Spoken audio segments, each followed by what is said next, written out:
रुचिकृतं पितृस्तोत्रं 2। रुचिरुवाच अर्चितानाममूर्तानां पितॄणां दीप्ततेजसां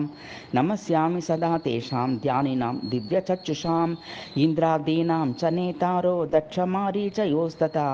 सप्तर्षीणां तथान्येषां तान् नमस्यामि कामदान् मन्वादीनां च नेतारः सूर्याचन्द्रमसोस्तथा तान् नमस्याम्यहं सर्वान् पितॄनप्य ददावपि नक्षत्राणां ग्रहाणां च वाव्यग्रो निर्भसस्तथा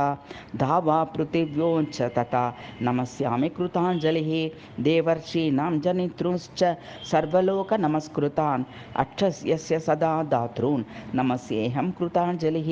प्रजापतेः कश्यपाय सोमाय वरुणाय च योगेश्वरेभ्यश्च सदा नमस्यामि कृताञ्जलिः नमो गणेभ्यः सप्तभ्यस्तथा लोकेषु सप्तसु स्वयंभुवे नमस्यामि ब्रह्मणे योगचक्षुषे सोमाधारान् पितृगणान् योगमूर्तिधरांस्तथा नमस्यामि तथा सोमं पितरं जगतामहम् अग्रिरूपांस्तैवान्यान् नमस्यामि पितॄनहम् अग्रिसोममयं विश्वं यत एत दशेशतः ये च तेजसि ये चैते सोमसूर्याग्रिमूर्तयः जगत्स्वरूपिणश्चैव तथा ब्रह्मस्वरूपिणः तेभ्यो किलेभ्यो योगिभ्यः पितृभ्यो यतमानसः नमो नमस्तेस्तु प्रसीदन्तु स्वदाभुजः